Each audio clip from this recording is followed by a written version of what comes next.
ان تمام رویوں اور سوشل ایکسپلوژن نے تمام آرٹس کو ڈسٹرب کیا ہے۔ میں ڈسٹرب بھی اس لیے کہوں گا کہ اس میں تھوڑی سی نیگیٹیوٹی کا ایلیمنٹ بھی آتا ہے۔ جب رجحان کی بات کریں گے تو نہ صرف شاعری میں آنے والے نئے ٹرینڈز بلکہ شعراء میں آنے والے نئے ٹرینڈز پہ بھی بات کریں گے۔ ایک نیا رجحان جو کہ بہت فکر انگیز ہے وہ ہے ہمارے نوجوان شاعروں اور شعراء میں موت کو گلوریفائی کرنے کا ٹرینڈ، خودکشی کو آئیڈیلائز کرنے کا سلسلہ۔ یہ تمام مفاہیم کے مضامین ہماری شاعری میں ایک بہت خطرناک تواتر اور تسلسل کے ذریعے سے آ رہے ہیں۔ ہمارا آج کا عنوان ہے اردو شاعری کے تازہ رجحانات۔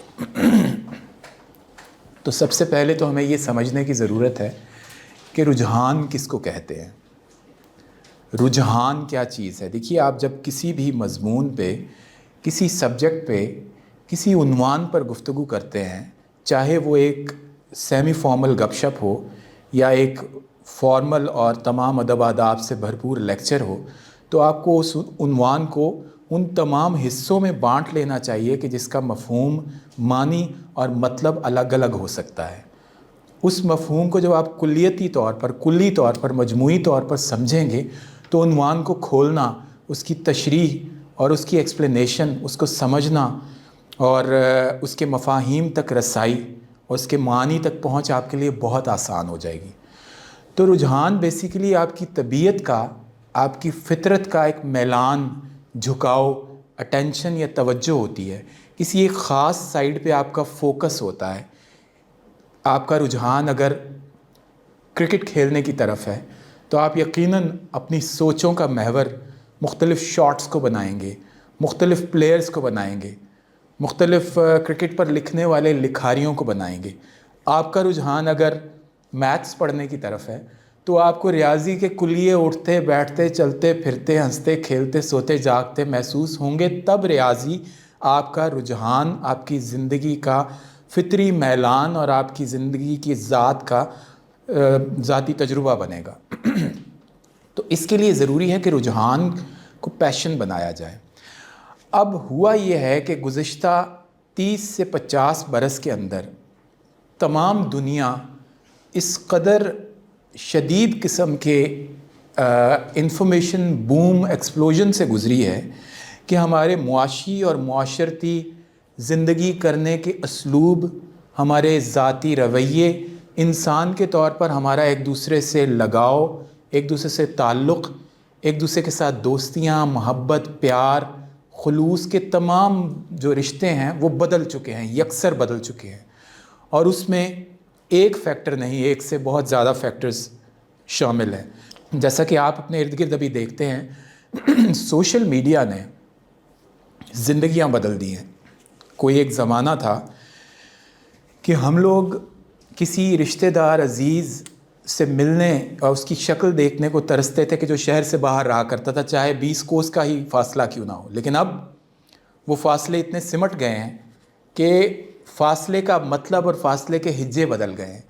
تو ان تمام عناصر نے ملا کے جہاں ہماری ذات پہ اثر ڈالا ہے، وہیں ہمارے آرٹ پہ بھی اثر ڈالا ہے، ہمارے ادب پہ، لٹریچر پہ، ہمارے آرٹسٹک ویلیوز پہ، ایستھیٹکس ویلیوز پہ بہت اثر ڈالا ہے۔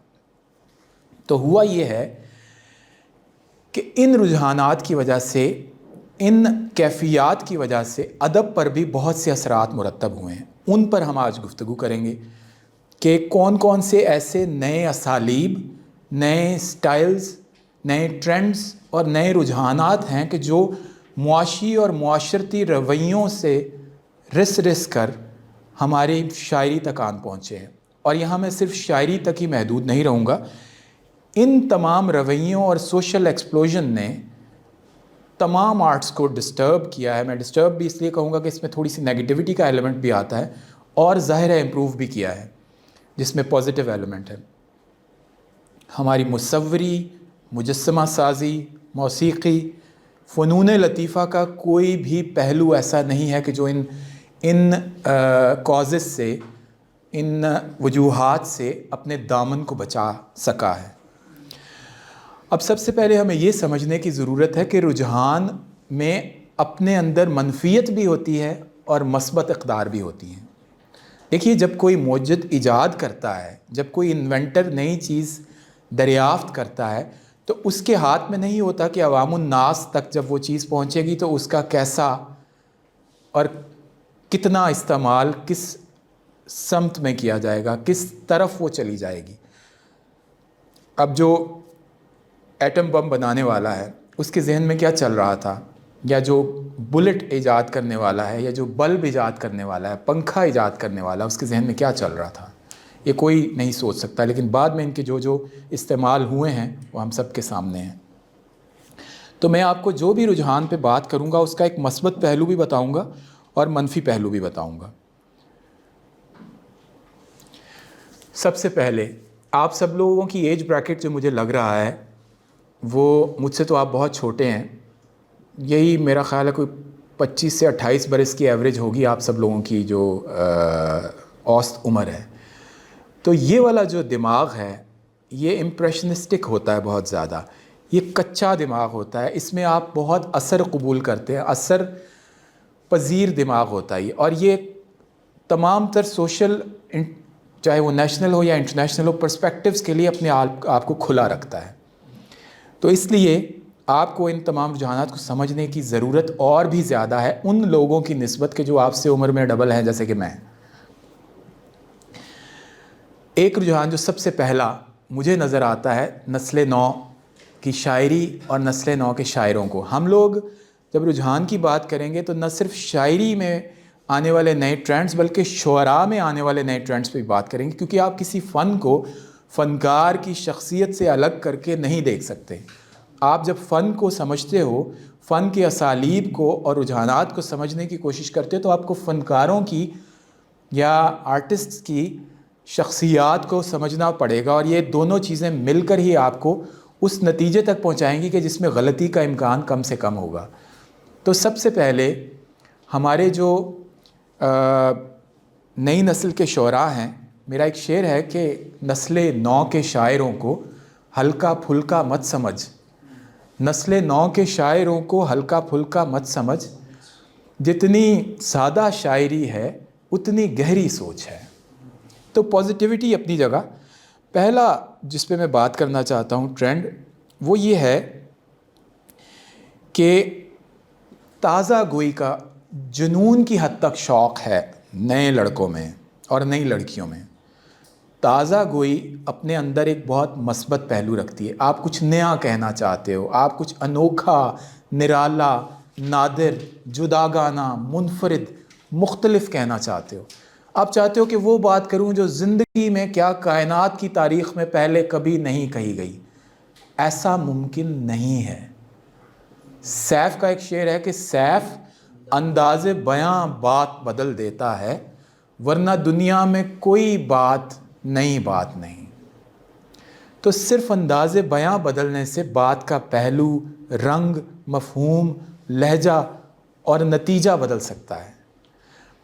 تو نیا کہنے کی دوڑ اور جنون جو ہے وہ ہم سے بہت کچھ عجیب بھی کہلوا رہا ہے۔ شاعری کی ایک ساخت ہے، ایک فریم ہے، ایک تشکیل کرنے کے ضابطے، قاعدے، کلیے، فارمولا ہے۔ آپ اس فارمولا سے باہر نکل کے ضرور سوچو، out of the box thinking میں بالکل کوئی ایشو نہیں ہے، اور میں ہمیشہ کلیشے کو توڑنے کے حق میں رہا ہوں۔ یہ اس چیز کا پازیٹیو پہلو ہے جس پہ ہم بعد میں آئیں گے۔ منفیت کی بات میں جہاں تک کر رہا ہوں اس اسلوب کی، اس میں جداگانہ کہنے کی خواہش جو کہ جنون کی حد تک ہمارے نئے لڑکوں کے سر پہ سوار ہے، اس نے منفی نتیجہ اور منفی رنگ یہ نکالا ہے کہ بہت سی ایسی باتیں کہ جو شعر کی غزلیت کو، جو موسیقیت کو، تغزل کو زیب نہیں دیتی، وہ باتیں مصرے میں در آئی ہیں۔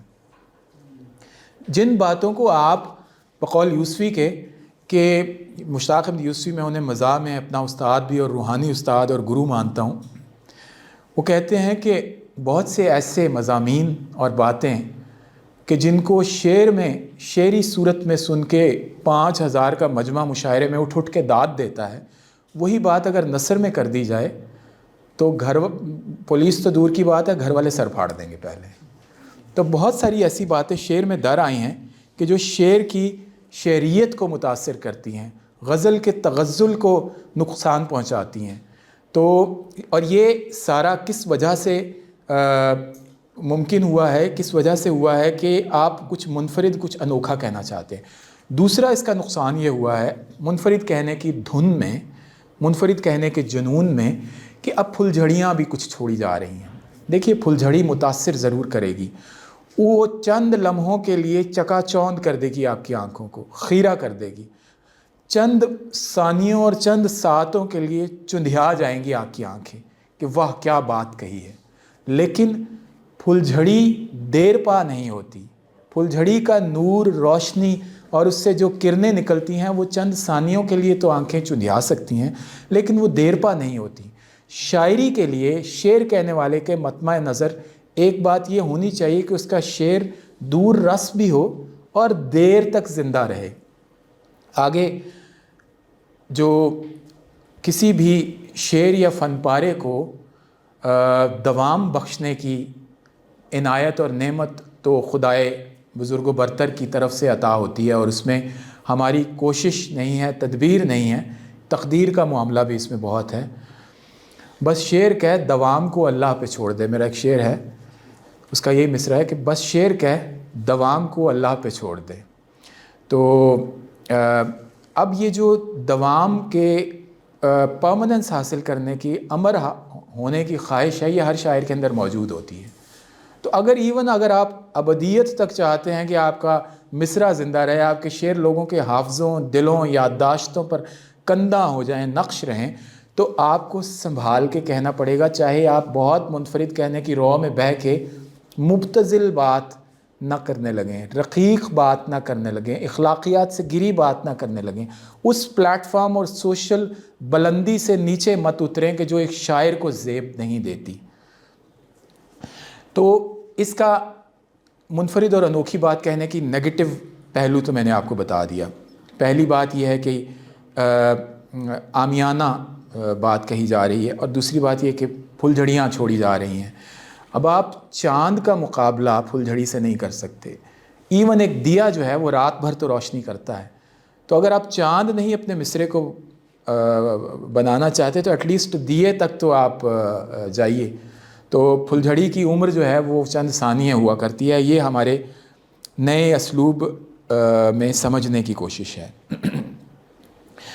دوسری بات اس کا پازیٹیو پہلو، اس کا پازیٹیو مثبت تعمیری، دیکھیے جیسے میں نے پہلے عرض کیا کہ ہر سٹائل کا، ہر ٹرینڈ کا تعمیری پہلو بھی ہوتا ہے، تخریبی بھی، مثبت پہلو بھی ہوتا ہے، منفی بھی۔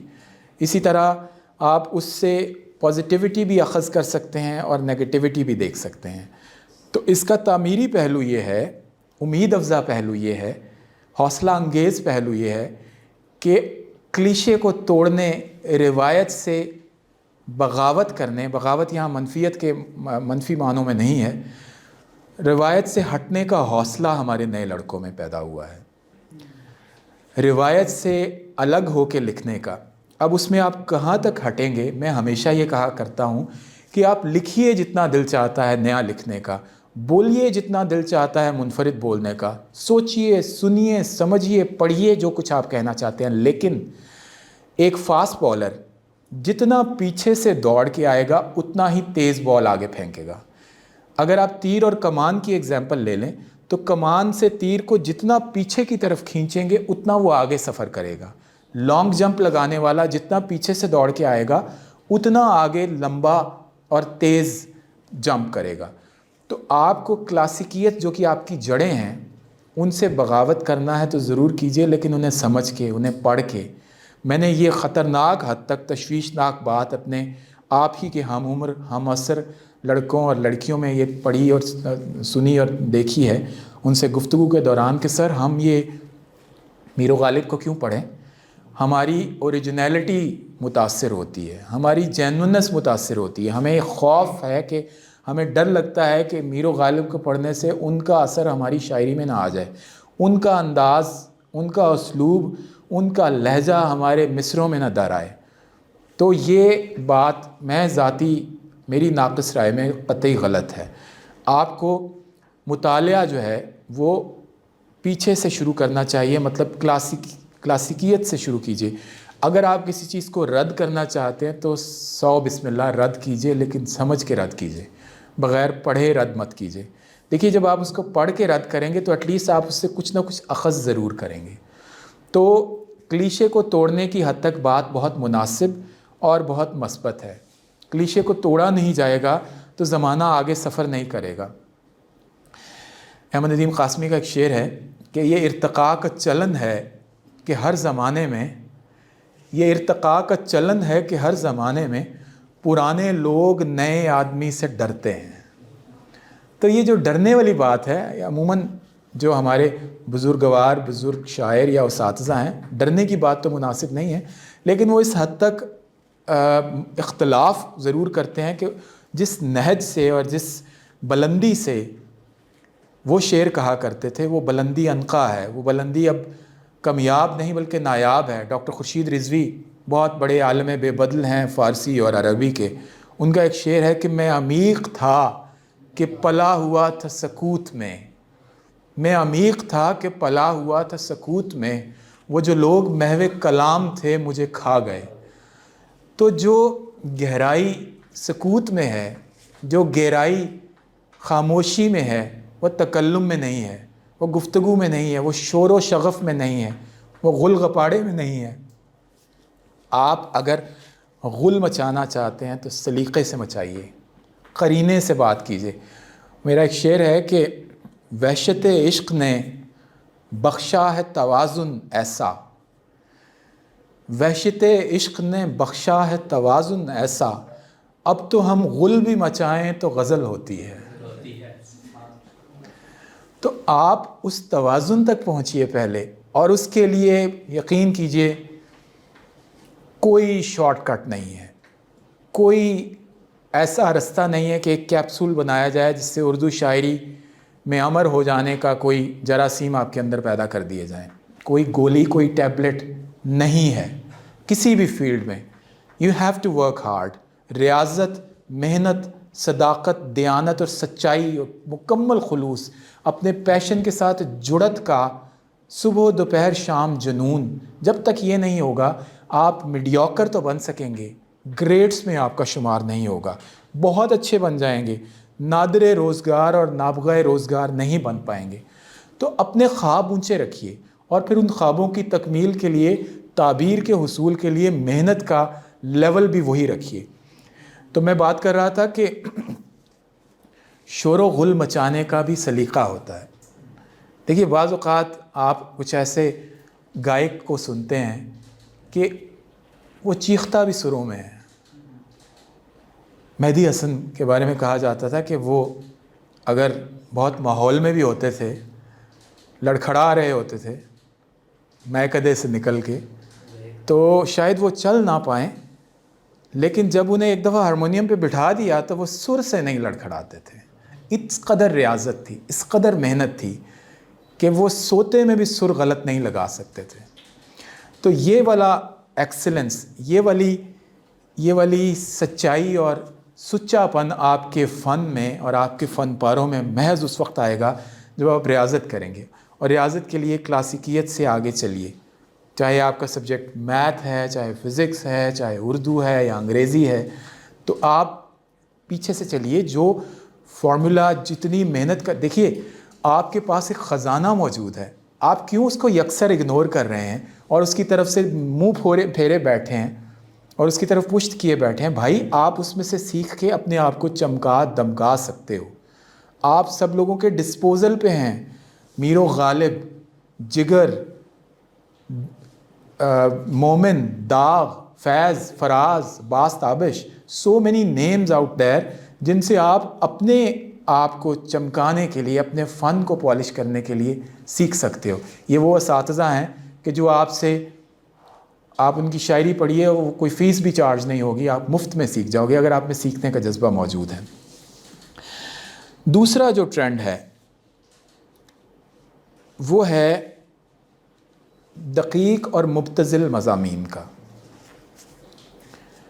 رقیق اور مبتذل مضامین جو عموماً اخلاقیات کو زیب نہیں دیتے، مصرے میں دیکھیے آپ کی عمر ایسی ہے کہ آپ کو محبت کا لفظ ہی آپ کے رونگٹے کھڑے کر دے گا۔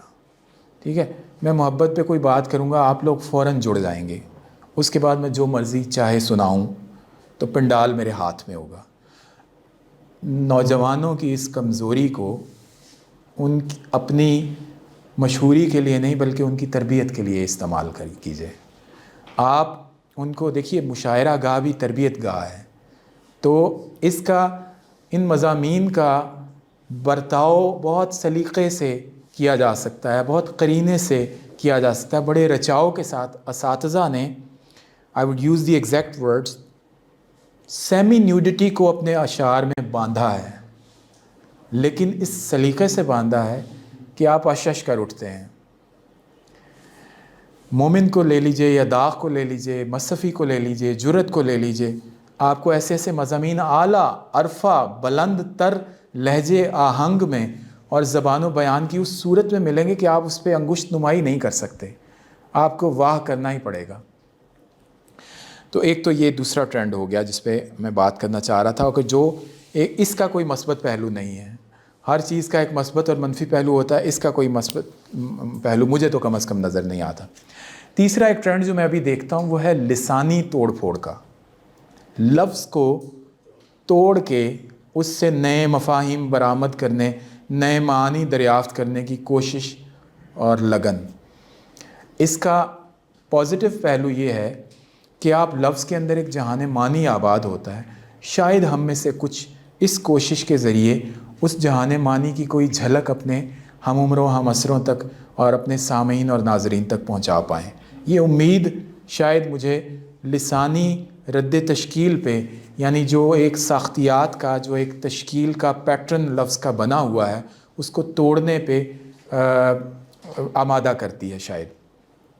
ظفر اقبال صاحب ہمارے بہت معتبر، بہت محترم، بہت مستند، بہت بڑا نام، وہ لسانی تشکیل کو رد کر کے معنی نئے نکالنے کے میرا خیال امام اور پیشوا ہیں، اور شاید مختتم بھی وہی ہیں اگر موجود ہیں۔ انہوں نے اس کو جس لیول پہ پہنچا دیا، اس کے بعد اس سے آگے لے جانا بہت مسئلہ ہے، لیکن اس کے لیے آپ کو فن کی اس نہج پر پہنچنا ضروری ہے۔ تو لسانی اور آواز کی بناوٹ سے اور لفظ کی ساخت کو توڑ کے نئے معنی نکالنے کی کوشش، یہ اس وقت آپ کیجئے جب آپ کو زبان و بیان پر عبور ہو، آپ کو اپنے فن اور ہنر پہ عبور ہو، اور آپ اس رد تشکیل کے ذریعے جو ریکریٹ کریں گے لفظ کو یا اس کے معنی کو، وہ پھر مذاق نہ بن جائے بلکہ اس سے کچھ نئے معانی اور مفاہیم واقعی اخذ کیے جا سکیں۔ داغ کا ایک شعر ہے کہ اردو ہے جس کا نام ہم ہی جانتے ہیں داغ، سارے جہاں میں دھوم ہماری زبان کی ہے۔ تو ہماری زبان اپنی ساخت کے اعتبار سے یار ایسی زبان ہے یہ کہ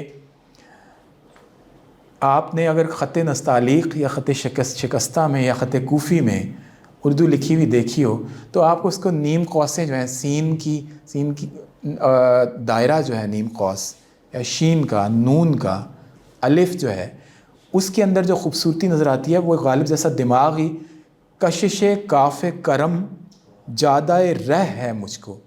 کاف جب آپ لکھتے ہیں تو اس کی جو اس کا ڈنڈا ہے اس کو کشش بولتے ہیں، تو وہ یہ کہتے ہیں کہ لیے جاتی ہے مجھے کوئی توقع غالب، کشش کاف کرم جادہ رہ ہے مجھ کو۔ تو وہ کشش کو رستے کی صورت تعبیر کرتے ہیں۔ اس طرح کا عالی دماغ ہونے کے لیے بڑی ریاضت کی ضرورت ہے، اور اللہ کی عنایت بھی ہے جو کہ بلا شبہ ہمارے بزرگوں پہ تھی۔ ایک رجحان جو ہے سوشل میڈیا نے پیدا کیا ہے، اور آپ سب اس سے بچیے۔ اس کا پازیٹیو بھی بتا دیتا ہوں اور نیگیٹیو بھی بتا دیتا ہوں۔ سوشل میڈیا ہمارے اور آپ کی نظروں کے سامنے پیدا ہوا ہے اور پل بڑھ کے جوان ہوا ہے۔ میرا خیال جتنی آپ کی عمر ہے اتنی ہی سوشل میڈیا کے تمام ہینڈلز کی عمر ہے۔ 20 سے 25 سال پہلے ایسا کچھ بھی نہیں ہوا کرتا تھا۔ سوشل میڈیا پہلے نیگیٹیو بتاؤں گا، جو چیز ہمارے نوجوانوں میں پیدا کر دی ہے وہ ہے جلد بازی، سرعت، امپیشنس، بے صبری۔ وہ کہتے ہیں کاتا اور لے دوڑی۔ رات غزل کہی ہے تو 12 بجے اس کو فیس بک پہ اپنی وال پہ جڑنا بہت ضروری ہے۔ دیکھیے یوسفی فرماتے تھے کہ بھائی کچھ نئے مضامین لکھے ہیں تو میں تو یہ کرتا ہوں کہ انہیں ایک گھڑے میں رکھ کے زمین میں دبا دیتا ہوں کہ 6 ماہ سال بھر بعد نکال کے دیکھیں گے کہ کچھ دم ہے کہ نرے سوخت نہیں ہے، کچھ جان ہے کہ نرے جلائے جانے کے قابل ہیں۔ جب آپ لکھتے ہو، تخلیق جو ہے وہ چاہے شعر کی تخلیق ہو، وہ ایک نئے بچے کے جننے کے مترادف ہے۔ ایک ماں جب پہلی دفعہ اپنے بچے کو ہولڈ کرتی ہے تو وہ اپنی محبت کا عروج پہ، نقطہ عروج پہ اور بام عروج پہ متمکن ہوتی ہے۔ آپ اپنی تخلیق کے ساتھ اس کے پیدا ہوتے ہی آپ اس سے ڈیفرنٹ نہیں ہوتے، اس تخلیق کا ایک حصہ ہوتے ہو۔ تو اس وقت اس کو ایک تنقید نگار کے طور پہ دیکھنا اور اس کے ادبی اور فنی محاسن پہ، اس کے عیب و ہنر پر نظر کرنا اور پرکھنا ناممکن ہے۔ 2 صورتیں ہیں۔ پہلی بات، یا تو بندہ بدلیں، کسی اور کو دکھائیں، یا پھر وقت بدلیں، 6 ماہ بعد دیکھیں۔ 2 ہی صورتیں ہیں۔ اگر آپ کسی اور شخص کو دکھائیں گے تو ظاہر ہے وہ تخلیق کے اس کرب سے نہیں گزرا، اس پروسیجر سے نہیں گزرا، اس لیے وہ اس کے ساتھ ایک ماں کے طور پہ یا باپ کے طور پہ اسے نہیں دیکھے گا، ایک امپارشل ویور کے طور پہ دیکھے گا، اور اس کے فنی محاسن اس کی نظروں سے پوشیدہ نہیں رہیں گے، اس کے عیوب اس پر آشکار ہوں گے مکمل طور پر عیاں صورت میں۔ تو یا تو آپ اپنے کسی ٹرسٹ وردی، جس کے فن پر اور جس کی رائے پر آپ کو اعتماد ہے، اس کو دکھائیے، یا پھر آپ اگر خود دیکھنا چاہتے ہیں تو وہ ٹائم سکیل پہ فرق لائیے، 6 ماہ کا، 3 ماہ کا۔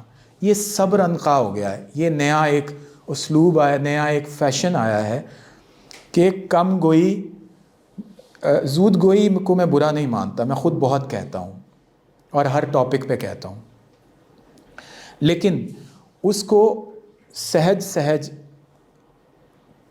پرکھنے کا اور اس کے فنی محاسن کو دیکھنے اور جاننے اور پہچاننے کا اور اس میں رد و بدل کرنے کا، تحریف کرنے کا، اس کو رد کرنے کی، تردید کرنے کا حوصلہ بھی آپ میں ہونا چاہیے۔ اور شاعر کے اندر وہ حوصلہ عموماً بہت کم ہوتا ہے۔ اس کی وجہ یہ ہے کہ یوسفی فرماتے، بار بار یوسفی کا ذکر آ جاتا ہے، اصل میں ان سے محبت بہت کرتا ہوں۔ وہ یہ کہتے ہیں کہ اپنی غزل کو ٹھیک کرنا یوں ہے کہ جیسے کوئی کسی ڈاکٹر سے کہے کہ تم اپنا اپینڈکس خود نکالو، اپنے اپینڈکس کا خود آپریشن کرو، تو یہ تو ناممکن ہے۔ تو اس لیے آپ کو کسی دوسرے ڈاکٹر کو دکھانا پڑے گا۔ اصلاح کی بات نہیں کر رہا ہوں میں، اصلاح ایک بہت آل ٹوگیدر ڈفرینٹ فیلڈ ہے، میں صرف رائے کی بات کر رہا ہوں۔ تو اپنی تخلیقات پر نظر ثانی کرتے رہا کیجیے۔ ایک چیز جو میں نے عباس تابش صاحب سے سیکھی ہے وہ یہ ہے کہ ان زمینوں پر بھی دوبارہ تباہ آزمائی کرتے رہیں کہ جو آپ نے 10 سال پہلے غزل کہی تھی۔ ہوتا یہ ہے کہ وہ زمین، وہ بہور، وہ قافیے، وہ ردیفیں کہیں نہ کہیں آپ کی ذات کی گہرائی میں اور آپ کی دل کی نہاں ترین پرتوں میں کہیں پڑی سوئی ہوتی ہیں، اور صرف سوئی نہیں ہوتی، سانس بھی لیتی ہیں، اور اس سانس لینے کے عمل کے دوران وہ آپ کی ذات کے ذرے کشید کرتی ہیں۔ تو جب وہ دوبارہ آپ ان کو کوشش کرتے ہو تو آپ کی پہلی غزل سے منفرد اور آپ کی پہلی غزل سے یقیناً بہتر غزل آپ کہہ پاؤ گے۔ تو کبھی بس مت کیجئے کہ یہ غزل پہ میں نے مہر لگا دی ہے کہ اب میں اس میں اور نہیں کہوں گا۔ ری وزٹ کرتے رہیے اپنے پرانے کلام کو۔ اس سے نہ صرف یہ کہ آپ اپنے کلام کو پہچانیں گے بلکہ اپنی ذات کو بھی پہچانیں گے۔ آپ دیکھیے، میں اکثر کہا کرتا ہوں اپنے نوجوان شعراء اور شاعرات سے کہ صرف کتاب کی حد تک سیکھنے کا عمل نہیں ہے۔ موویز دیکھیے، اچھا میوزک سنیے، اچھی فریگرنسز کو فیل کیجیے، اچھا چہرہ دیکھیے۔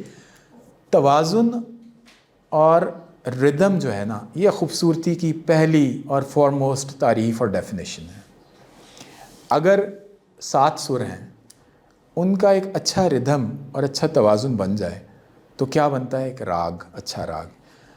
اگر 7 رنگ ہیں، ان کا ایک اچھا ردم اور توازن اور کمبینیشن، امتزاج بن جائے تو کیا بنتا ہے؟ ایک اچھا ماسٹر پیس، ایک فن پارہ، ایک مصوری کا شاہکار۔ اگر آوازوں کا اچھا سنگم میسر آ جائے تو سنگیت اور اچھا گیت بنتا ہے۔ اگر خد و خال میں بہت اچھا کمبینیشن عطا ہو جائے تو کیا بنتا ہے؟ ایک اچھا چہرہ۔ تو توازن بڑا ضروری ہے۔ اب انگریڈینٹس جو آپ کی غذا کے ہیں اس میں پروٹین بھی ہیں، اس میں کاربوہائیڈریٹس بھی ہیں، اس میں منرلز بھی ہیں، اس میں جی بالکل.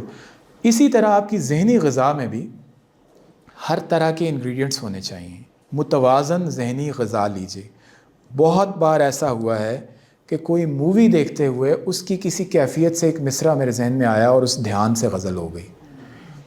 The bridges of medicine county, ایک میرل اسٹریپ ایک اداکارہ ہے جن پر کبھی ہمیں کرش ہوا کرتا تھا، بلکہ آج بھی ہے.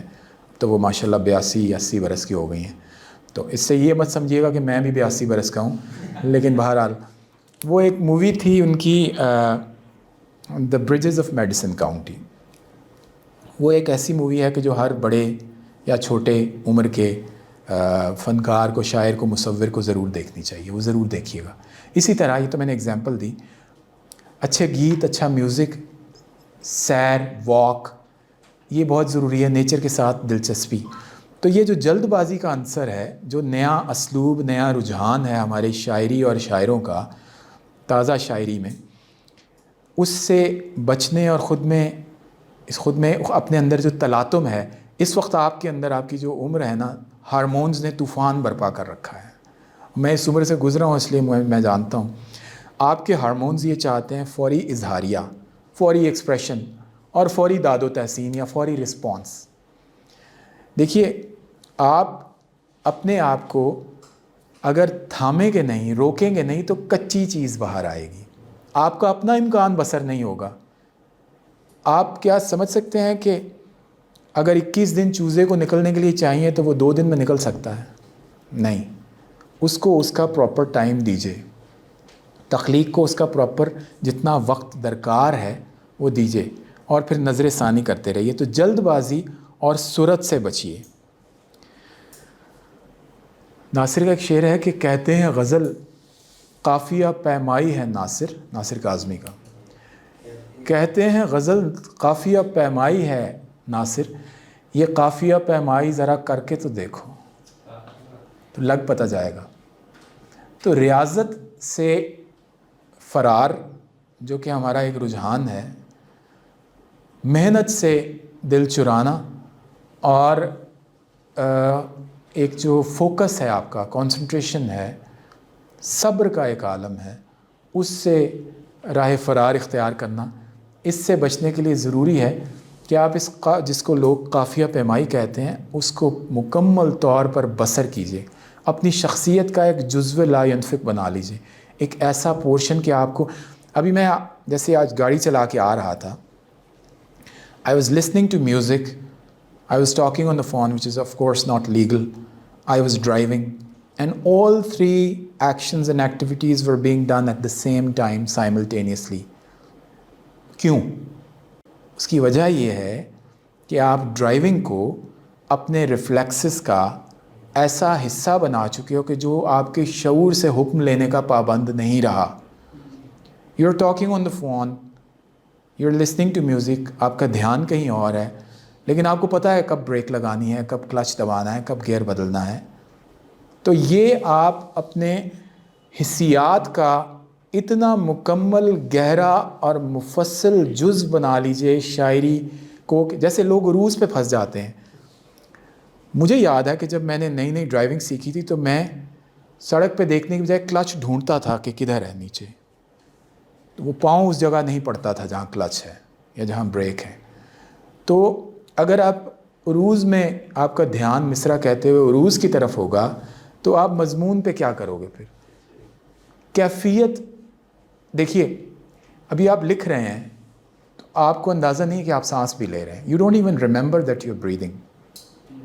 You don't have to put an effort to breathe. Again it's a part of your personality. یہ اس طرح کا حصہ ہے آپ کی شخصیت کا کہ جس کے لیے آپ کو زور لگانے کی ضرورت نہیں ہے، اور یہ آسانی بہت مشکل سے میسر آتی ہے. یہ سہولت بہت ریاضت کے بعد کا مقام ہے.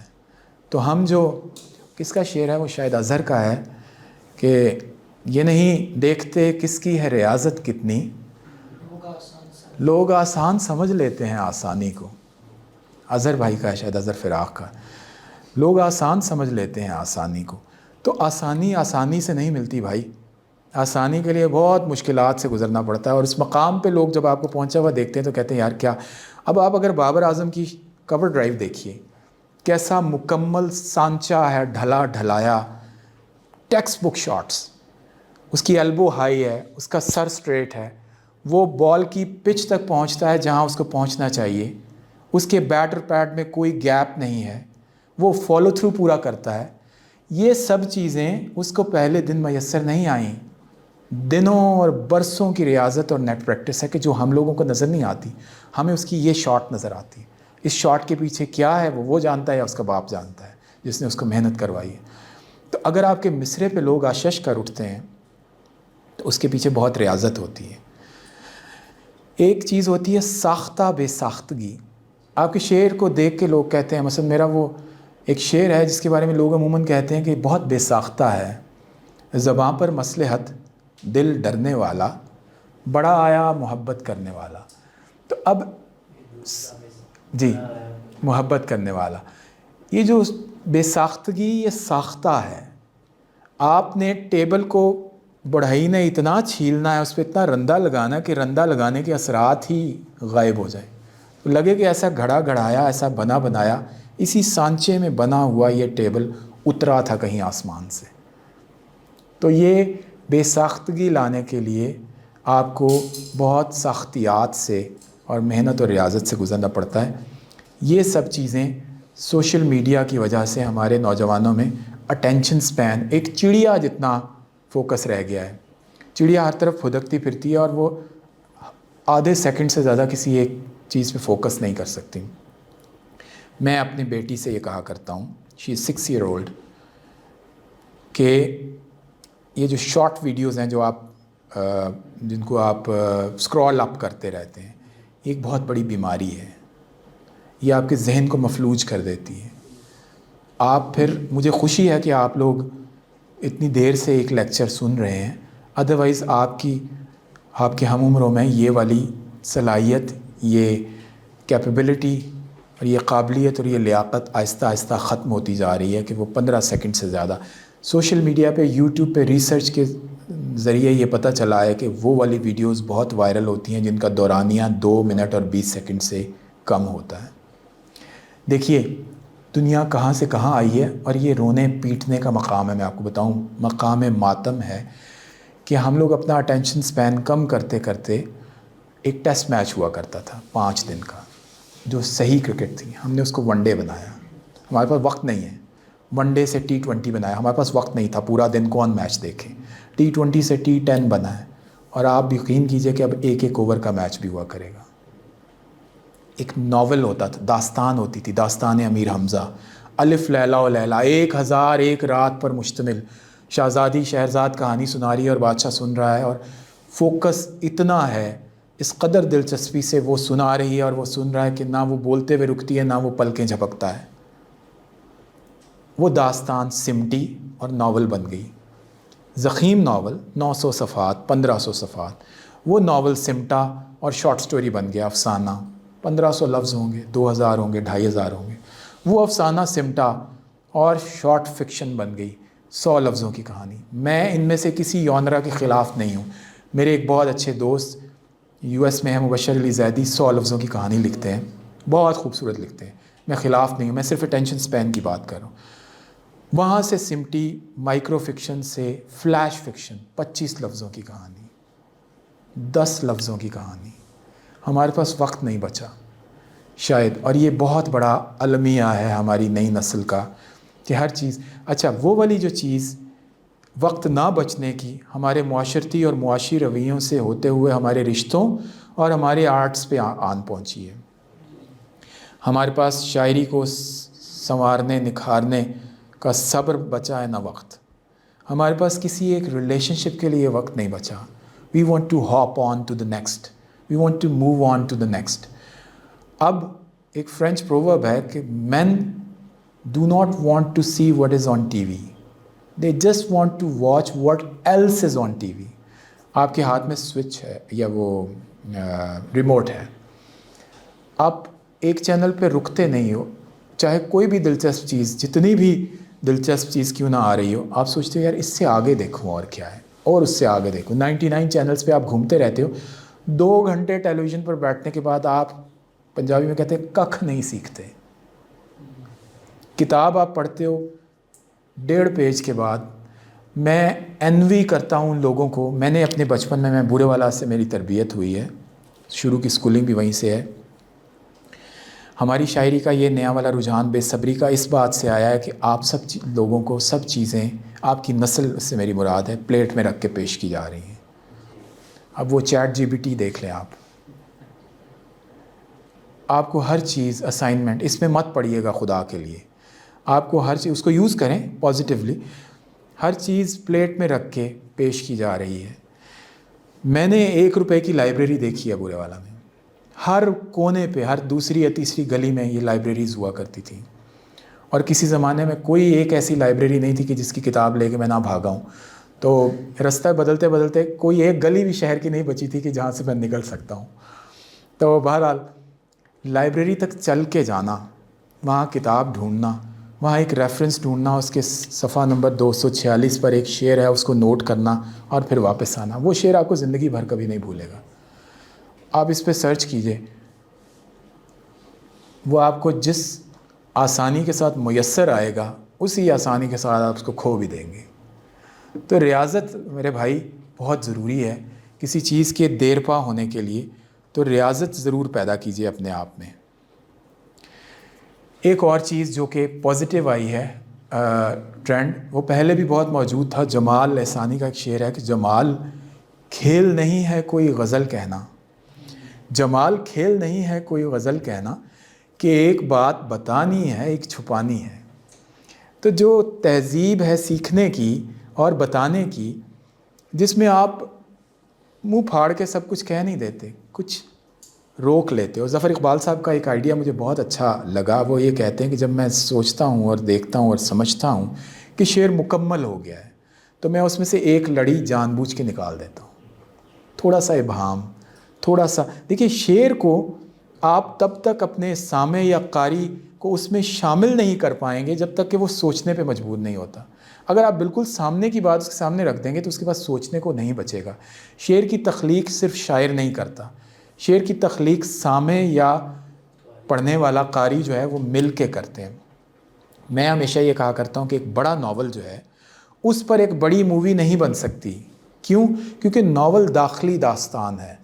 فلم چاہتی ہے ایک ہیپننگ, پہلے سین میں ایک چیز دکھایا جا رہا ہے, کوئی بھاگ رہا ہے, اس کے پیچھے کوئی بھاگ رہا ہے, واقعات, سوانح, ہیپننگز, اکرنسز, حادثے, یہ سب چیزیں بڑے ناول میں نہیں ہوتی. آپ قرۃ العین کی آگ, عینی آپا کی آگ کا دریا کو ایک بڑی مووی میں ٹرانسلیٹ نہیں کر سکتے. ہمیشہ آج تک جو بھی ٹرانسلیشن انٹو دس میڈیم ہوئی ہے اس کی ایک اور وجہ بھی ہے, وہ ناکام رہی ہے. اس کی وجہ ہے تھیٹر آف دا مائنڈ. ابھی ہم لوگ جتنے یہاں پر تشریف فرما ہیں آپ لوگ, ہر ایک کے ذہن میں اللہ نے ایک تھیٹر دیا ہے, اس کو کہتے ہیں تھیٹر آف دا مائنڈ.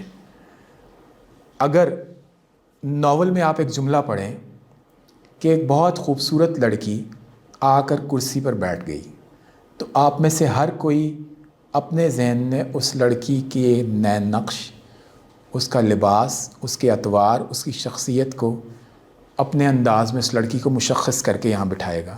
یہ آپ کا تھیٹر آف دا مائنڈ الگ بنائے گا, آپ کا تھیٹر آف دا مائنڈ الگ ایک چہرہ تشکیل دے گا, ایک شخصیت بنائے گا. لیکن اگر میں اس کو فلم میں اس منظر کو اس طرح مجسم کر دوں کہ یہاں سے ایشوریہ رائے چل کے آتی ہے اور یہاں آ کے بیٹھ جاتی ہیں, تو آپ سب کی امیجنیشن, تخیل, سوچ, دھیان اور فکر محدود ہو جائے گی. اب آپ اس کردار کو ایشوریہ سے ہٹ کے نہیں دیکھ پاؤ گے, اس سے باہر نہیں نکل پاؤ گے. تو جو فلم ہے وہ لمٹ کر دیتی ہے. تو اپنے تخیل کو بلند سے بلند تر رکھیے, اس کو عامیانہ لہجے پہ مت لائیے, عامیانہ سوچنے پر مجبور مت کیجیے, کیونکہ آپ کا لکھا ہوا آپ نہیں جانتے کہاں کہاں پڑھا جائے گا.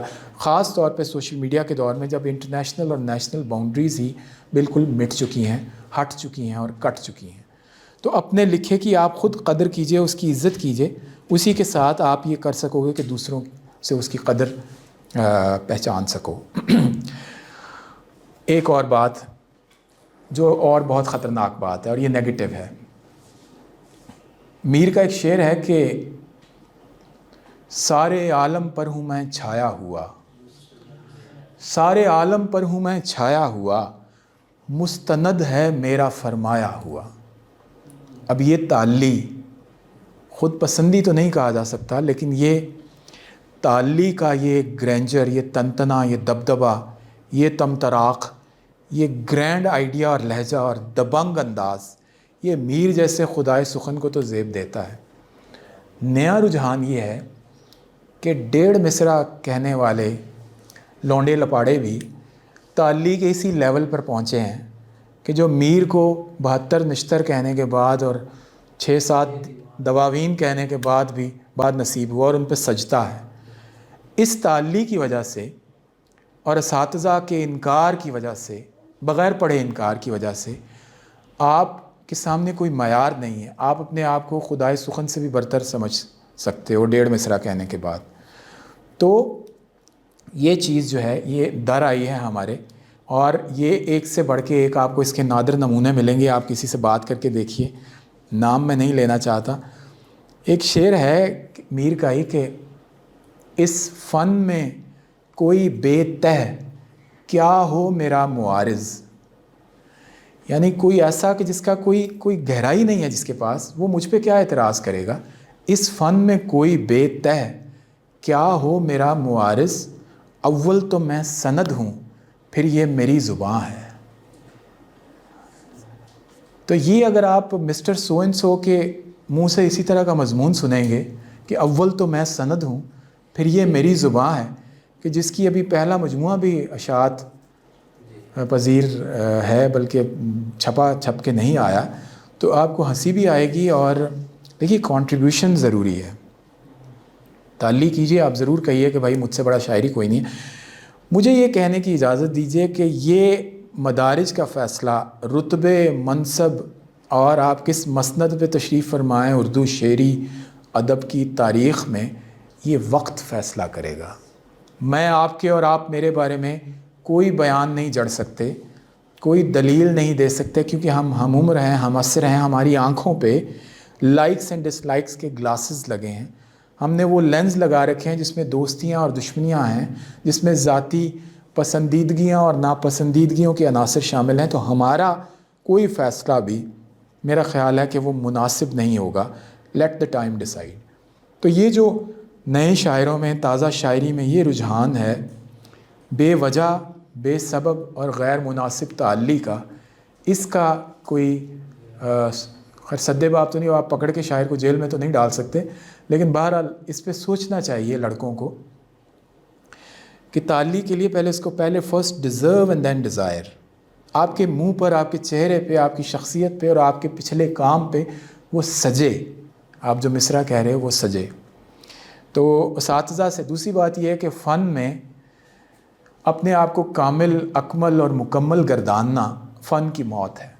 جس وقت آپ نے یہ سمجھ لیا کہ آپ سب کچھ کہہ سن پڑھ لکھ چکے ہیں، تو وہاں سے آپ کے زوال کا سفر شروع ہو جاتا ہے. طالب علم ہیں اور طالب علم رہیے، آپ طالب علم رہیں گے.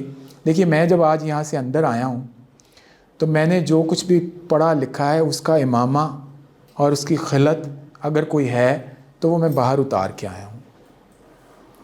میں آپ سے سیکھنے کی کوشش کرتا ہوں، آپ کے ایکسپریشن سے، آپ کے جوابات سے، آپ کے برتاؤ سے. بہت ساری ایسی باتیں ہیں کہ جو آپ مجھ سے 1000 گنا بہتر جانتے ہو. تو میں تو چاہوں گا کہ میں نے جو 1 گھنٹہ یہاں گفتگو کی ہے، اس کے بعد جب میں یہاں سے باہر نکلوں تو مجھے کچھ نئی چیز میرے پلے میں پڑی ہو. کیا اچھے لوگ ہوا کرتے تھے کہ شام کو خط میں لکھتے ہیں، شاید اکبر الہ آبادی ہیں، کہ کل رات میں نے لغت کھولی اور ایک نیا لفظ سیکھا، بہت سکون کی نیند آئی. دیکھیے ان کو اچھی میٹھی اور نیند کے لیے، کچھ نیا سیکھنے کے لیے کا نشہ بہت کافی ہے. تو اگر آپ صرف یہی کنسسٹنسی اور تسلسل بہت اہم چیز ہے. آپ کام 10 دن کریں، 15 دن کریں اور اس کے بعد چھوڑ دیں تو اس کا کوئی فائدہ نہیں ہے. تو یہ کچھ رجحانات تھے جن پر میں گفتگو کرنا چاہتا تھا. اب میں یہ چاہتا ہوں کہ آپ تھوڑا سا انٹریکٹ کریں کچھ آپ گفتگو اپنا مائنڈ مجھے بتائیے کہ آپ کے حوالے سے آپ کے خیال میں اردو شاعری کے کچھ کیا پازیٹیو مثبت رجحان آپ کے نزدیک اور کیا ہیں، ہم اس پہ تھوڑی دیر گفتگو کرتے ہیں. تو the house is open now, anybody who wants to speak. جی آپ بول رہے تھے ایک طرح سے میں اس کا اسپیشل ہوں. میرا موضوع تھا ایم اے کا تھیسس تھا ڈاکٹر ناصر عباس نیر کی نگرانی میں. اچھا، واہ، شمس و رحمان فاروقی کی تنقید میں مضمون و معنی کے مباحث. بہت اچھا. تو اس میں یہ پہلا جو یہاں سے آپ نے سٹارٹ لیا ہے نا سیف کے شعر سے، سیف انداز بیاں رنگ بدل دیتا ہے ورنہ دنیا میں کوئی بات نہیں. تو اس میں انہوں نے 7-8 صدیوں کو محیط اشعار درج کیے ہیں اور پیش کیے ہیں مثال کے طور پر، جن میں موضوع ایک ہے لیکن ان کو نئے رنگ سے، نئے اسالیب سے پیش کیا گیا ہے. اور دوسری اس میں بات آپ نے جو کی ابہام کے حوالے سے، وہ اس کو منفرد کرتا ہے. تو اردو شاعری جو ہے یا کوئی بھی لٹریچر ہے، اس کی سب سے بڑی بنیاد ہے ہی ابہام. وہ پیکر ہو، استعارہ ہو، تشبیہ ہو، کنایا ہو، یہ تو اس کی صورتیں ہیں آگے. تو اس حوالے سے دیکھ رہا تھا، اور اس وقت بھی میرے پاس جو اتفاق سے کتاب ہے وہ بھی اسی موضوع ہی کی عکاسی کرتی ہے کہ کتاب کو اور پرکھنا کیسے ہے، ہم نے شاعری کو پڑھنا کیسے ہے. تو مجھے ایک اس پہ یہ تھا کہ آج کل جو شاعری ہے ہماری عامیانہ شاعری ہے، اس کا حل بچوں کو کیا ہے. ایک تو آپ نے بڑا بہترین بتا دیا کہ آپ جتنا پیچھے جائیں گے اتنی زور سے آپ بال پھینکیں گے. یعنی آپ کو کلاسک سے جوڑ کے روایت کو بھی ساتھ رکھنا ہے اور ساتھ نئی چیزیں بھی لانی ہے. اب یہاں یہ ہے کہ آج کل جو پہلے ایک تاثر یہ ہوتا تھا ہمارے یہاں کہ ہم اس کو معروضی طور پر یا ایک تاریخی طور پہ نظم کو پڑھتے تھے.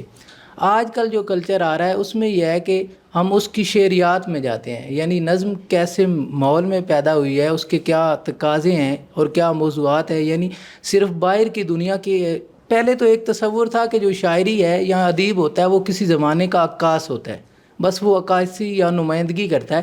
لیکن آج جو لٹریچر میں ہے وہ یہ ہے کہ وہ صرف عکاس نہیں ہوتا، وہ اس منظر کو تحلیل کرتا ہے. یعنی اس کے اندر وہ باہر کی دنیا کو بھی دیکھتا ہے اور اپنے اندر کی دنیا کو بھی اس میں ملا کر اپنا ایک تجربہ اور اپنا ایک ایکسپیرینس پیش کرتا ہے. جی اچھا، آپ نے بہت اچھی گفتگو کی. ریئلی گلیڈ کہ سننے، پڑھنے اور سمجھنے والے بچے بیٹھے ہیں. تو آپ کا یہ جو سوال ہے کہ ہم عامیانہ پن سے، سوخیانہ پن سے اور ایک average mediocre level of creativity سے کیسے رائز ابو کر سکتے ہیں to the level of excellence that used to be the hallmark of our maestros. تو میرا جواب اگر 3 لفظی ہو تو وہ یہ ہوگا کہ مطالعہ، مشاہدہ اور تجربہ. تو تجربہ ایسا ضروری نہیں ہے کہ اگر آپ نے کنویں سے چھلانگ لگانے کا مضمون تحریر کرنا ہے تو چھلانگ لگا کے دیکھیں. یہ اس سے یہ مراد نہیں ہے، یا خدا نخواستہ نگیٹو ایکسپیرینس کر کے دیکھیں. مراد یہ ہے کہ آپ اپنی جگ بیتی کو، اپنے مشاہدے کو کیسے ڈھال سکتے ہیں اپنے پرسنل تجربے میں، پوئٹیفائی کر کے اس کو پرسنلائز کیسے کر سکتے ہیں. ایک بات یاد رکھیے جو میرے لیے بڑی خوشی کی بات ہے کہ یہ سب کے لیے سچی ہے، وہ یہ ہے ہم اتنے انسان اتنے منفرد ہیں اپنے ذات میں. دیکھیے بہت بڑی بات ہے. آپ کا نام کیا تھا؟ زیغم. زیغم بھائی، پہلا جملہ یہ ہے کہ آپ باراک اوباما نہیں بن سکتے. آپ زندگی میں جو کوشش کر لیں آپ باراک اوباما نہیں بن سکتے. لیکن دوسری بات جو حوصلہ افزا ہے وہ یہ ہے کہ باراک اوباما بھی زیغم عباس نہیں بن سکتا. You are as individually different as he is from you. آپ آج یہاں بیٹھے ہیں، آپ نے آج یہ جو گفتگو کی ہے یہ کوئی اور نہیں کر سکتا. جس طرح آپ اس جگہ پر نہیں جا سکتے جہاں کوئی اور انسان موجود ہے. تو اگر آپ اس ذاتی انفرادیت کو پہچان گئے نا تو every single person in the universe is going to relate to you. اچھا، اس میں ایک مزے کی بات یہ ہے کچھ لوگوں نے اپنی ذاتی کمیوں کو پہچانا، اپنی کوتاہیوں کو، اپنے ڈرا بیکس کو، اپنی فالٹس اینڈ فالیز اینڈ فلاز کو پہچانا، اس کو اپنے فن کا ایک نیا ہی انوکھا نمونہ بنا دیا. مثلاً طلعت محمود سنگر، ان کی آواز میں راشا تھا، وہ سا لگاتے تھے. میں کمپوز کرتا ہوں میوزک تھوڑا سا. میری ایک پہلی جو میری کمپوزیشن تھی وہ علی ظفر نے گائی تھی یوم مزدور پہ، ہم مزدور، تو پچھلے سال. تو اچھا وہ سا ٹھیک سے سیدھا نہیں لگا سکتے، کھرج کا جب بھی ریاض کرتے تو ان کا وہ آواز کانپتی تھی. انہوں نے اپنی اس کپکپاہٹ، اس لرزش اور اس آواز کے راشے کو ایسا خوبصورت فن کا شاہپارہ بنا دیا کہ اب لوگ ان کی کاپی کرتے ہیں. ایک شاعر تھے کہ جو تھوڑا لنگڑا کے چلتے تھے، انگلش شاعر، برٹش شاعر، نام میرے ذہن سے اتر رہا ہے. وہ اس قدر انہوں نے اپنی اس لنگڑاہٹ کو، اس عیب کو ہنر بنایا کہ ان کے بعد میں آنے والے بہت سے شاعر ان کی دیکھا دیکھی لنگڑا کے چلنے لگے. صرف اپنے آپ کو پہچان لیجئے، چاہے وہ پازیٹیوٹی ہے یا نیگیٹیوٹی ہے، اور اس کمی یا کوتاہی کو ہی شعر میں سمو دیجئے. وہ خوبی کو شعر میں وہ کوئی اور نہیں کر سکتا، میں نہیں کر سکتا، میر نہیں کر سکتے. یہ تعلی نہیں ہے، سچ ہے. اللہ نے ہر انسان کو بہت ڈیفرنٹ بنایا ہے. دوسری بات یہ ہے، دیکھیے اس لمحے کی خوش قسمتی اور خوش بختی پہ آپ سر دھنیے. میں بھی سر دھن رہا ہوں کہ آپ جیسے، آپ ذاتی طور پہ منفرد اور مختلف لوگوں کے ساتھ میرا 1 گھنٹہ گزرا ہے. دیکھیے کائنات کب سے بنی ہوئی ہے، کہاں سے کون سے عناصر جمع ہوئے. آج سے اربوں سال پہلے آپ کے جسم میں جو آکسیجن ہے وہ بنی ہوگی کہیں، نائٹروجن جو ہے وہ بنی ہوگی. ہم سب سٹار ڈسٹ ہیں. تو یہ اگر ہم لوگ بن کے ایک لمحے میں اکٹھے ہوئے ہیں تو یہ کتنی خوش قسمتی ہے. یہ لمحہ واپس نہیں آنا. تو ہر لمحے کو انجوائے کیجئے، اور ہر لمحے کو اس کی خوبصورتی اور خوبی کے ساتھ انجوائے کیجئے. عامیانہ پن سے چھٹکارے کا واحد حل یہ ہے کہ آپ خوبصورتی کی طرف جائیے، چاہے وہ موسیقی میں ہو یا لٹریچر میں. جی بھائی. السلام علیکم سر. وعلیکم السلام. سر میں اس حوالے سے 2 باتوں کا اضافہ کرنا چاہوں گا کہ آج کا جو نوجوان شاعر ہے اس کو 2 چیزیں تباہ کر رہی ہیں. ایک چیز مشاعروں کی بہتات اور دوسری کثرت مجلس آرائی. یہ شعراء کے لیے جو ہے ہم کہہ سکتے ہیں زہر ہے کہ اس کا مثبت پہلو بھی ہے اور منفی پہلو بھی ہے. دوسری بات میں یہ کہنا چاہوں گا کہ آج کا شاعر جو ہے وہ قاری کی سطح پر آ چکا ہے. آج کے ہمارے جو سینئر شعراء ہیں اگر ان کی پچھلے دور کی شاعری کو دیکھیں تو اس کا رنگ اور ہوتا ہے، لیکن انہوں نے دیکھا دیکھی عوامی سطح کو دیکھتے ہوئے، مشاعروں کو دیکھتے ہوئے انہوں نے اپنے انداز کو تبدیل کیا ہے. اس کا مثبت پہلو ہم یہ تو کہہ سکتے ہیں کہ شاعری جو ہے وہ عوامی ہو چکی ہے، شاعری جو ہے عوامی سطح تک آ چکی ہے، عام قاری بھی سمجھ سکتا ہے. لیکن اس کا ایک منفی پہلو بھی ہے جس نے شاعری کو نقصان بھی دیا ہے. جیسے شاعری میں ہم انگریزی الفاظ کا بے دریغ استعمال کر رہے ہیں، اور ایسے نظمیں اور ایسے غزلیں، اور لڑکی کا جیسے لفظ ہے اس کو اچھالا جا رہا ہے بار بار. کیوں؟ کہ عوام کو متاثر کرنے کے لیے. تو آپ کیا سمجھتے ہیں کہ یہ جو 2 چیزیں ہیں اس کو کیسے کم کیا جا سکتا ہے؟ کیا یہ ضروری چیزیں ہیں یا ان کو ختم ہونا چاہیے؟ بالکل ضروری نہیں ہے. سوال بھی بہت اچھا ہے، اور اس کے جواب میں آپ کو احمد مشتاق کا ایک مطلع سناؤں گا. مجھے میری خوش بختی ہے کہ میں ہیوسٹن جب مشاعروں پہ امریکہ جب گیا تو میری ان سے ملاقات ہو پائی. انہیں مشاعروں میں بلوائیں تو نہیں آتے، چاہے صدارت کا بھی کیوں نہ کہہ دیں. ان کا ایک شعر ہے کہ کبھی، جو آپ کہہ رہے ہیں مشاعروں کی بہتات اور محفل آرائی بہت زیادہ، کبھی خواہش نہ ہوئی انجمن آرائی کی، کبھی خواہش نہ ہوئی انجمن آرائی کی، کوئی کرتا ہے حفاظت میری تنہائی کی. یعنی تنہائی ایک نعمت ہے جس کی حفاظت ضروری ہے. تو انجمن آرائی اس حد تک تو ٹھیک ہے کہ احباب آپ کو تحریک دیتے ہیں، احباب آپ کو مہمیز کرتے ہیں شعری اظہاریے کے حوالے سے، لیکن جب ایک چیز اپنی جب بہتات ہو جاتی ہے اس کی تو انحطاط شروع ہو جاتا ہے.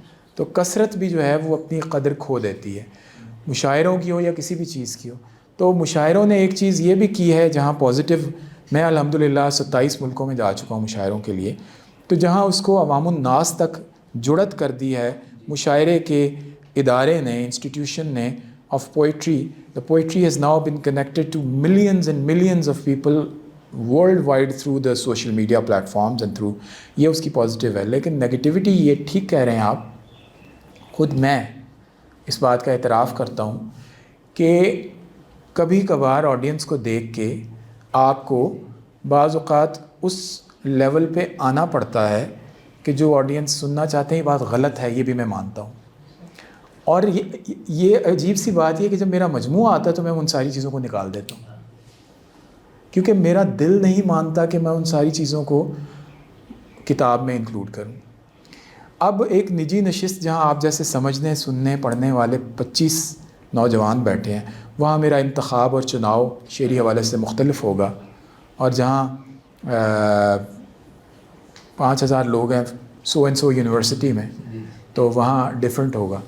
تو شاید میں مانتا ہوں اس بات کو کہ شاعر کو لیڈ نہیں ہونا چاہیے آڈینس سے. ابلاغ کی آپ نے بات کی, ابلاغ بہت ضروری ہے. کچھ نہ سمجھے خدا کرے کوئی, اس کے لیے کہ جی مجھے کوئی, مینوں کوئی سوندا ہے نہیں سوندا, میں تو کہیں جا رہا ہوں, یا مجھے کوئی سمجھتا ہے یا نہیں سمجھتا, نہ صحیح گر میرے اشعار میں مانی نہ صحیح. یہ غالب کے لیول کا بندہ کہہ سکتا ہے کہ جس کو ابلاغ سے غرض نہیں ہے. ابھی آپ اپنی بات سنوانے سمجھانے کے لیے کرتے ہیں نا, آپ اپنا مافی الضمیر, اپنا مدعا, اپنے دل کا حال بتانا چاہتے ہیں. بعض اوقات ہوتا ہے یہ کہ آپ کسی, ہمیشہ یہ یاد رکھیے گا, کسی ایک سے گفتگو کائنات سے گفتگو بن جاتی ہے. کہنا آپ ایک کو چاہتے ہیں, ٹھیک ہے, آپ کے مطمع نظر جب مجمع ہوتا ہے وہ شعر کبھی زندہ نہیں رہتا. جب آپ کا مطمع نظر مخاطب اور متکلم ایک ہوتا ہے نا, تو لوگ اس سے ایسے ریلیٹ, کیونکہ وہ آپ کے دل سے نکلتی ہے. تو دل سے جو بات نکلتی ہے اثر رکھتی ہے, پر نہیں طاقت پرواز مگر رکھتی. ابلاغ بہت ضروری ہے. اب اگر آپ جناتی زبان میں شعر کہہ رہے ہیں اور اس میں مفرس اور معرب, فارسی سے بھرپور اور عربی سے لبریز تراکیب بھی آ رہی ہیں, اور ہماری نئی نسل تک آپ کی بات نہیں پہنچ رہی, تو میرا خیال ہے کہ وہ یوز لیس ہے. یا تو آپ پہلے انہیں سب کو ایم اے فارسی اور ایم اے عربی کروائیے, یا پھر آپ ان کے not on their level but somewhere in between, you just come downstairs a little bit, tell them, invite them a little upstairs and meet them in between somewhere, so that ان کی بھی تھوڑی بہت جو آپ کہنا چاہتے ہو ان تک پہنچے, اور ان کی خواہشات آپ تک پہنچے کہ وہ آپ کیا سننا چاہتے ہیں. تو it's basically a legal marriage between the audience and the poet, جس کی وجہ سے ابلاغ ممکن ہوتا ہے. ابلاغ ضروری ہے, ورنہ آپ مشاعرے میں نہ آئیں. اچھا, کچھ بعض اوقات میں تھوڑی کنٹروورشل بھی بات کر لیتا ہوں. اعتراضات بہت کیے جاتے ہیں, وہ جی آپ کو, ان صاحب کو انٹرنیشنلی یا نیشنل لیول کے مشاعروں میں اس لیے بلایا جاتا ہے کہ ان کی خد و خال اچھے ہیں, ان کی شکل اچھی ہے. تو بھائی بندہ ان سے کہے کہ کیا اب ہم گلا کاٹ کے آ جائیں مشاعروں میں, کیا چہرے کے بغیر آ جائیں, اللہ نے جو بنایا وہ بنایا, یا جی یہ آفیسر ہے, تو بھائی وہ روزگار ہے, وہ بچوں کا پیٹ پالنے کے لیے ایک ذریعہ ہے, اس کو چھوڑ دیں, کیا ریزائن کر دیں. تو یہ سب چیزیں ابلاغ کے رستے میں حائل نہیں ہونی چاہیے. آپ کی ذات کو آپ کے ابلاغ کے لیے سیڑھی بننا چاہیے, نہ کہ رکاوٹ. تو وہ اسی صورت میں ہے کہ اگر آپ اپنے آپ کو پہچان لیں. ابلاغ بھی ضروری ہے, اور لیکن اتنی سیدھی بات بھی نہیں کہنی, وہی جمال کھیل نہیں ہے کوئی غزل کہنا, کہ ایک بات بتانی ہے ایک چھپانی ہے. اب جو بتانی ہے اس کو آپ تھوڑا سہج انداز سے, سہل انداز سے بتائیے, اور جو چھپانی ہے وہ پھر طریقے سے چھپا لیجیے. اس طرح چھپائیے جیسے حذف کرنے کا حق ہوتا ہے, کہ کہے بغیر سمجھ آ جائے. حمیدہ آپا, حمیدہ شاہین بہت اچھا کرتی ہیں کہ جس لفظ پہ شعر ہو وہ لفظ شعر میں نہیں ہوتا. جی آپ بچوں ان میں سے کوئی بولنا چاہیں؟ جی میرے دو سوال تھے. ایک تو جواب آپ نے دے دیا کہ میں مشکل ہوئی کے حوالے سے میں آپ سے پوچھ رہا ہوں, واقعہ بھی بیان کر دیا کہ ایک بیلنس رکھیے. دوسرا سوال یہ ہے کہ جو تھوڑا سا پیچھے 1960s to 80 میں دیکھتے ہیں کہ موسیقی کا اور شاعری کا ایک بڑا اچھا کولیبریشن ہوتا تھا. مہدی حسن کو دیکھیں, نور جہاں کو دیکھیں, وہ اپنے عصری شعراء کا کلام موسٹلی پڑھتے ہوتے تھے, جس سے شعر کے فروغ میں بڑی مدد ملتی ہے. آج ہم دیکھتے ہیں موسیقی کو, تو وہ یا تو کریٹ کر رہی ہے پرانا میوزک کی غالب کی, یا پرانی غزلیں چل رہی ہیں, یا پھر وہ ایک ریپ میں آگے لے گئی. تو اس میں اس موسیقی شاعری کے فروغ کے لیے جو بڑا اہم عنصر تھا وہ کٹ گیا تقریباً بہت کم ہی نظر آتا ہے کوئی نئی شعراء کا کلام پڑھا جا رہا ہے. تو اس کمی کو کیسے فلفل ہو سکتی ہے, اس کے علاوہ اس کے فروغ کے لیے اور کیا ہو سکتا ہے؟ ایکسلنٹ. یہ میری تو دکھتی رگ ہے. اس کی وجہ یہ ہے کہ میں نے جیسے پہلے بتایا کہ میں خود کمپوز کرتا ہوں, میرے پاس اپنا ہارمونیم ہے. وہ ایک الگ کہانی ہے کہ جب پہلے دن میں گھر لے کے گیا تو بیوی نے کس طرح اس کو رکھنے کی اجازت دی کہ یا گھر میں ہارمونیم رہے گا یا میں رہوں گی. تو اینی ویز موسیقی اور شاعری کا چولی دامن کا ساتھ ہے. یہ تو کہنے سننے سے ماورا چیز ہے. شاعر کے اندر بھی ایک مغنی ہونا بہت ضروری ہے. شاعر کو اگر سریلا نہیں ہے تو سروں کی سمجھ ضرور ہونی چاہیے.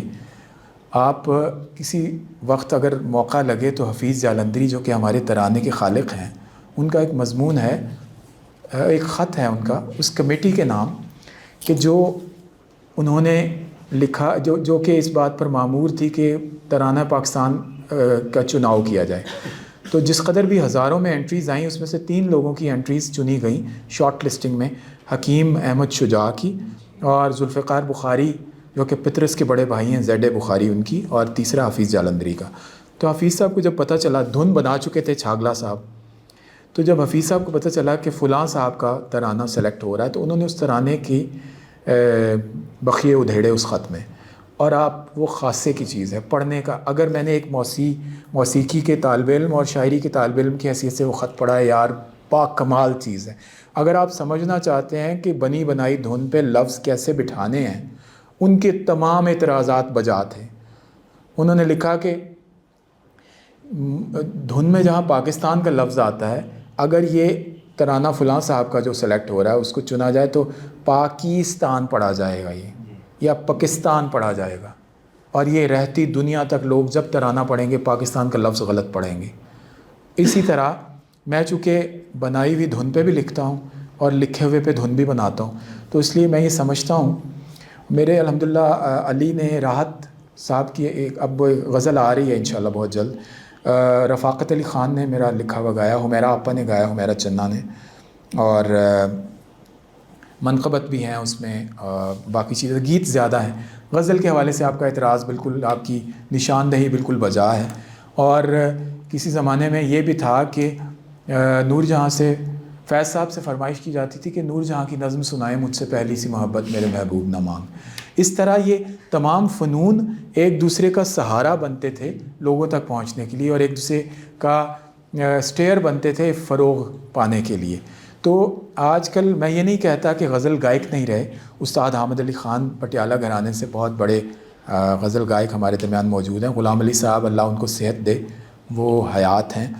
سجاد علی بہت اچھا کام کر رہے ہیں غزل کی ماڈرن تشکیل کے حوالے سے. انہوں نے غزل کے وہ جہاں پر بریدرز ہوتے تھے ان کو تھوڑا بدل دیا ہے, ماڈرنائز کر دیا. جیسے فلم میں غزل آتی ہے تو اس کی کمپوزیشن تھوڑی مختلف ہوتی ہے ٹریڈیشنل ہماری گھرانے کی غزلوں سے. تو اس طرح کام نہیں ہو رہا جیسے ہونا چاہیے. اور میں انشاءاللہ ذاتی طور پہ اس پروجیکٹ پہ کام کر رہا ہوں. جلد ہی آپ کو کچھ سرپرائزز انشاءاللہ ملیں گے جو کہ میں ابھی ذکر نہیں کر رہا. سر میرا ایک مختصر کوشچن یہ تھا کہ شاعر جو ہے وہ گاڈ گفٹڈ ہوتا ہے یا اس کا کوئی استاد ہوتا ہے؟ یہ بڑا ہی ایک سوال پوچھا جاتا ہے, اس میں رہنمائی کیجیے. یار یہ میرا CSS میں سبجیکٹ تھا سوشیولوجی کا, اس کی ڈبیٹ بیسک جنرل ڈبیٹ یہ وہ ہے جو اب آپ نے شاعری کی حد تک محدود کر کے سوال پوچھا ہے, نیچر ورسز نرچر. کیا نیچر میں ہیرا پیدا ہوتا ہے کہ تراشا جاتا ہے؟ نرچر کیا جاتا ہے کہ نیچر ہی سب کچھ دیتی ہے. ایک شخصیت فنکار کی نیچرل ہے, نیچر نے عطا کی ہے, یا اس کو نرچر کیا جا سکتا ہے؟ تو میں یہ سمجھتا ہوں کہ it's a combination of both. کچھ صلاحیت آپ کی طرف سے آپ کو اللہ کی طرف سے عطا شدہ ہوتی ہے, کچھ کیپیبلٹیز, قابلیت, لیاقت, کچھ کرنے کا سلیقہ آپ کو اللہ کی طرف سے ملا ہوتا ہے, پھر آپ اس کو پالش کرتے ہو. ویسے کچھ لوگ یہ کہتے ہیں کہ it is 10% inspiration which is nature and 90% perspiration which is پسینہ.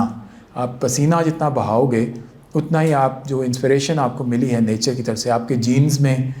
لیکن آپ دیکھیے اگر جینز میں سب کچھ ہوتا تو کوئی بہت بڑے گلوکار آپ سمجھ لیجئے ان کے بیٹے جو ہیں وہ گلوکار نہیں بن پائے. آپ ایکٹریسز کو دیکھ لیجئے, بہت بڑے بڑے اداکاروں کے بیٹے ناکام اداکار ثابت ہوئے. بہت کوئی ایسے بندے کا بیٹا کہ جس کا فلم سے دور دور تک تعلق ہی نہیں تھا, اس کا نام شاہ رخ خان ہے. تو یہ جینز میں ہو سکتا ہے ایک خاص حد تک ہو, لیکن میرا بھی یہی خیال ہے کہ کمبینیشن ہے اگر ان دونوں چیزوں کا, کہ صلاحیت وابی ہونے سے زیادہ, عطا ہونے سے زیادہ آپ کی اپنی کوشش اور تدبیر کے ذریعے آپ تک آتی ہے, وہ 80% تو اس کا ہوتا ہے میری ذاتی رائے میں. اچھا ایک بات ضرور ہے, تاثیر جو ہے نا یا مصرے میں کیفیت کا پیدا ہو جانا, یہ کوشش سے نہیں آتی. میرا ایک شعر ہے کہ جس کے بارے میں احمد مشتاق صاحب نے کہا ہیوسٹن میں کہ اس شعر کو موت زندہ رکھے گی. مجھے اس وقت سمجھ نہیں آئی کہ اس کا جملہ, کہ مجھے ایک لحاظ سے برا بھی لگا. وہ شعر ہے کہ کہانی ختم ہوئی اور ایسے ختم ہوئی, کہانی ختم ہوئی اور ایسے ختم ہوئی کہ لوگ رونے لگے تالیاں بجاتے ہوئے. اچھا انہوں نے کہا کہ اس شعر کو موت زندہ رکھے گی, تو اس وقت مجھے سمجھ نہیں آئی. بعد میں دلیپ کمار کا انتقال ہوا تو انڈیا کے نیشنل ٹیلی ویژن نے یہ شعر چلایا. عرفان خان کا انتقال ہوا تو انڈیا کے نیشنل ٹیلی ویژن نے اور بہت سارے چینلز نے یہ شعر چلایا. سچن ٹنڈولکر ریٹائر ہوئے تو ان کے فیملی میں سے انہوں نے ٹویٹ کیا. اس طرح یہاں پر کوئی کریئر کا اختتام ہو یا کوئی زندگی کا اختتام ہو تو یہ شعر پھر سے ابھر کے سامنے آ جاتا ہے. پچھلے دنوں میں واصف علی واصف کے مزار پہ میانی صاحب فاتحہ خوانی کے لیے گیا, تو وہاں مجھے قبرستان سے بہت لگاؤ ہے. وہاں کی خاموشی, جو شہر خاموشیاں کی. گورکن سے میں بات کرتا ہوں تو مجھے یہ بھی ایک الگ ٹاپک ہے, بہت پراسرار وہ سوال جواب ہوتے ہیں. بہرحال تو وہاں میں نے کتبوں پہ, یہ 3 کتبوں پہ یہ شعر لکھا دیکھا. ایک یہ شعر ہے اور جو ایک شعر بڑے تسلسل کے ساتھ ریپیٹ ہوتا ہے کتبوں پہ, وہ ہمارے ایک مربی اور مہربان خالد شریف کا شعر ہے کہ بچھڑا کچھ صدا سے کہ رت ہی بدل گئی, ایک شخص سارے شہر کو ویران کر گیا. تو تب مجھے سمجھ آئی کہ احمد مشتاق صاحب جیسا نقطہ رس اور دور تک دیکھنے والا اور شعر کی پرت در پرت تفہیم کر کے سمجھ کے اس پر بات کرنے والا کیوں کہہ رہا تھا کہ اس شعر کو موت زندہ رکھے گی. تو یار اس پہ بھی میں گفتگو کرنا چاہ رہا تھا. وہ ایک ٹرینڈ ہے, ہاں وہ میں ابھی رہ گیا, آپ نے اچھا کیا یاد دلا دیا. ایک نیا رجحان جو کہ بہت فکر انگیز ہے, بہت تشویشناک ہے, بہت خطرناک ہے, وہ ہے ہمارے نوجوان شاعروں اور شعراء میں موت کو گلوریفائی کرنے کا ٹرینڈ, خودکشی کو آئیڈیلائز کرنے کا سلسلہ, زندگی اپنے ہاتھوں ختم کر دینے کی خواہش کا اظہار. یہ مضمون ریل گاڑی کے نیچے لیٹ جانے والا, پنکھے سے لٹک جانے والا, یہ تمام مفاہیم کے مضامین ہماری شاعری میں ایک بہت خطرناک تواتر اور تسلسل کے ذریعے سے آ رہے ہیں. اور میں سمجھتا ہوں کہ آپ جیسی عمر جب جذبے جوان ہوتے ہیں, اس عمر میں بلکہ دیکھیے جو کہانی آنس معین سے شروع ہوئی اور شکیب جلالی اور پھر ثروت سے ہوتی ہوئی سارا شگفتہ تک پہنچی ہے, اس کہانی کو آگے کوئی اور نہیں ملنا چاہیے. یہ شاید اس کا آپ کے تحت الشعور میں اور لاشعور میں یہ خواہش کہیں نہ کہیں آپ سے یہ سارے مضامین کہلواتی ہے کہ اپنی عمر سے بہت پہلے مر جانا آپ کو زندہ رکھے گا. یہ اگین یوسفی کا جملہ ہے, وہ تو مزاح میں ہے کہ ہر سیاستدان کی زندگی میں کم از کم ایک موقع, ایک دن ایسا ضرور آتا ہے کہ اگر وہ ذرا جی کڑا کے کسی کو پیسے دے دلا کے مر جائے تو اس کا ہر سال عرس منایا جائے گا لازمی. تو شاید شاعروں میں بھی یہ خواہش ہوتی ہے کہ عمر سے پہلے اور اچانک رحلت جو ہے ان کی اور اچانک فوتیدگی وہ ان کو امر کر دے گی. تو ایسا کچھ نہیں, آپ کا کام ہی آپ کو امر کرے گا. اور اگر شکیب زندہ ہے تو وہ اس امر واحد, اس لاجک کی وجہ سے, اس دلیل کی وجہ سے زندہ نہیں ہے کہ اس نے خودکشی کی. سارا شگفتہ کی نظمیں اس کی خودکشی سے زیادہ معتبر اور مستند ہیں. آنس معین کا کام آپ شعری پڑھ لیجئے, یا ثروت حسین کا شعر تو وہ کہہ گئے ہیں لیکن نوجوانوں کو ایک غلط رستے پہ ڈال گئے ہیں کہ موت کے درندے میں ایک کشش تو ہے ثروت, لوگ جو بھی کہتے ہوں خودکشی کے بارے میں. تو زندگی سے بھرپور نوجوانوں کو اگین عباس تابش صاحب کا ذکر آئے گا کہ وہ ایسا کوئی نگیٹو شعر آپ کو کہنے نہیں اجازت نہیں دیتے اپنے حلقہ احباب کو، نہ خود کہتے ہیں موت کو آئیڈیلائز کرنے والا، یا یہ کہ میں مر گیا تو کیا ہوگا، اس طرح کی وہ بات. زندگی اس قدر بڑی نعمت ہے، جیسے میں نے ابھی آپ لوگوں سے ذکر کیا کہ یہ کتنے عناصر سے مل کے ہم لوگ بنے ہیں اور اس لمحے میں یہاں موجود ہیں. دیکھیے آج میں، اور لذت اٹھایا کیجیے، آج میں آنے سے پہلے تربوز کھا رہا تھا. آپ فورک سے اس کا ایک کیوب بنتا ہے ریڈ کلر کا، بلڈ ریڈ. آپ کیوب سے اس کو اٹھاؤ and you put it in your mouth and it melts. وہ close your eyes and feel the intensity and the pleasure of the test.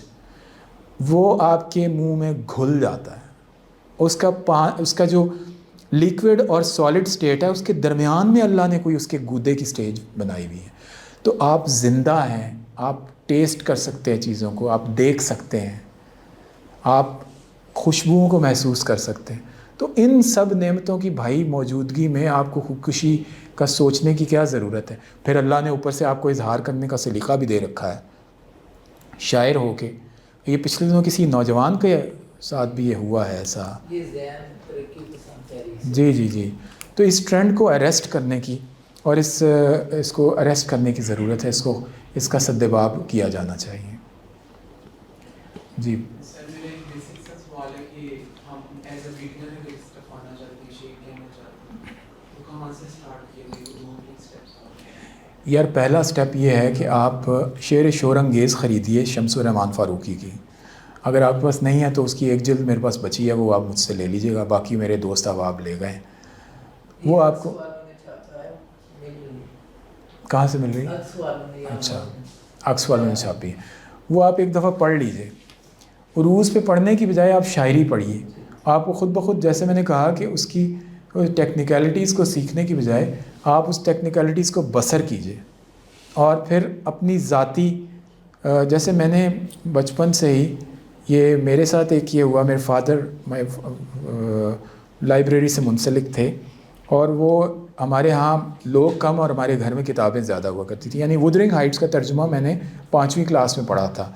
Robinson Crusoe میں نے 5ویں کلاس میں پڑھا تھا. اردو کے ترجمے ہی پڑھے تھے لیکن پڑھے ضرور تھے. تو یہ جو مطالعہ ہے یہ آپ کو بنا چاہتے ہوئے بھی، بغیر جانے ہوئے بھی آپ کو اس نہج تک لے آتا ہے کہ آپ اپنا معافی الضمیر کا اظہار جو ہے وہ بہت خوبصورت انداز میں کر سکتے ہیں. تو you are most welcome if you want any guidelines. جو کہ مجھے پتہ ہے، جو کہ مجھے علم ہے، مجھے خبر ہے، میں ضرور آپ کو بتانا چاہوں گا. آخر میں ایک آخری سوال، کوئی بھی ایک آخر. جی سر، آپ نے یہ عشق، محبت، یہ لو کے جو بھی ہیں، یہ کیا ہے؟ یہ ایموشنز ہیں، ہارمونز ہیں، یہ کیا ہے؟ اور یہ ایک سرٹن ایج میں یہ پیک پہ ہوتے ہیں، یہ ان کی ریئلٹی کیا ہے؟ یار اب آپ اگر اس کی میڈیکل ایکسپلینیشن پوچھو گے تو وہ تو ظاہر ہے ایک میڈیکل ہی ہے، لیکن اس میڈیکل ایکسپلینیشن کے میں نے اس کے بارے میں کافی پڑھ رکھا ہے. ایک ایموشنل، اسپریچول اور روحانی ایلیمنٹ بھی ہے اس کے اندر. دیکھیے آخر میں مختصراً یہ بات کرنا چاہوں گا کہ انسان روح اور بدن کے امتزاج اور توازن سے مل کے بنتا ہے. روح کا انکار بھی ممکن نہیں ہے اور بدن کا انکار بھی ممکن نہیں ہے. اگر بدن اتنے حشو و زوائد میں ہوتا، اتنا فالتو اور ریڈنڈنٹ اور یوز لیس ہوتا تو پیدا ہی نہ کیا جاتا، بنایا ہی نہ جاتا، تخلیق ہی نہ ہو پاتا. خالق کائنات روحوں کو برہنہ ہی یہاں گھومنے کی اجازت دے دیتا. یہ اس قدر لازم و ملزوم ہیں دونوں کہ اگر آپ ایک بدن سے روح نکال دو تو پیچھے بدن نہیں بچتا، لاش بچتی. اس کا ہم نام لاش کہتے ہیں. اور اگر آپ روح سے بدن کو نکال دو تو پیچھے روح نہیں بچتی، اس کو ہم بدروح کہتے ہیں، جو بھٹکتی پھر رہی ہے اپنے بدن کے بغیر. تو ان دونوں کا فکری اور فنی اور سوشل اعتبار سے محبت کے تمام پہلو ہمیشہ زندہ تھے، ہیں اور رہیں گے. اور یہ وہ والا سبجیکٹ ہے کہ جو تمام آرٹس کو مہمیز کرتا ہے. This is basically the fire and the flair and the flame that ignites all creativity in human beings. تمام تر تخلیقات کا پہلا اور مسلسل زندہ رہنے والا مظہر محبت ہے. اور محبت کو آپ ڈیفائن مت کیجئے کہ وہ ایک لڑکے لڑکی کی محبت ہی ہو سکتی ہے. آپ کو ایک پھول سے بھی محبت ہو سکتی ہے, آپ کو ایک کتاب سے محبت ہو سکتی ہے, آپ کو ایک سر سے, ایک کیفیت سے محبت ہو سکتی ہے. You can love your siblings, your parents, it is endless. The love could relate to the universe. مجھے تو لارنس گارڈن سے بھی محبت ہے, اور لارنس گارڈن میں ایک درخت ہے چمگادڑوں سے بھرا ہوا. آئی لو that tree.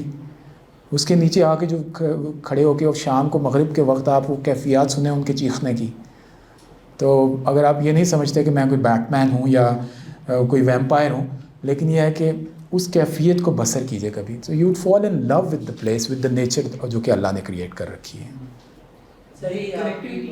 It is connected, everything is connected. یہ آپ کی بات میں اضافہ تھا, اصل میں وہ اسٹوڈنٹ سوال کر رہا تھا.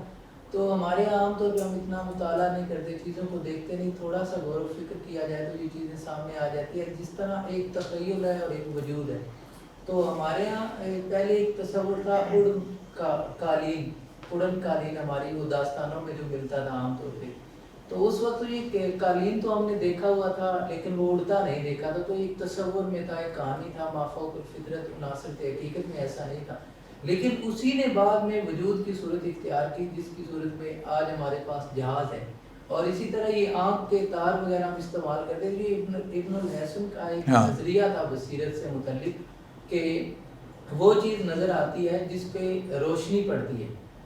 یہاں اس سے پہلے یونانیوں کا ایک نظریہ تھا کہ آنکھ سے ایک خاص طرح کی روشنی اور شعاعیں نکلتی ہیں, وہ جس چیز پہ پڑتی ہیں وہ چیز نظر آتی ہے. بعد میں ابن الحسن نے اسے مسترد کیا اور اس نے کہا کہ وہ چیز نظر آتی ہے جس پر باہر سے روشنی پڑتی ہے, اور اس کا عکس جو ہے وہ آنکھ میں بنتا ہے. سائنٹیفک توجیہ موجود ہے, اور یہ پھر وہ آنکھ میں بننے والا عکس, یہ نظریہ ہے. اور عام طور پہ بھی کہا جاتا ہے کہ انسان جب مرتا ہے تو اس کی آنکھوں میں آخری جو عکس ہوتا ہے وہی دوبارہ بھی جب اس کا معائنہ کیا تو وہی وہ وہاں ثبت ہو جاتا ہے, بعد میں بھی دیکھا جائے. سائنٹیفک توجیہ موجود ہے محبت کے جذبے کی بھی.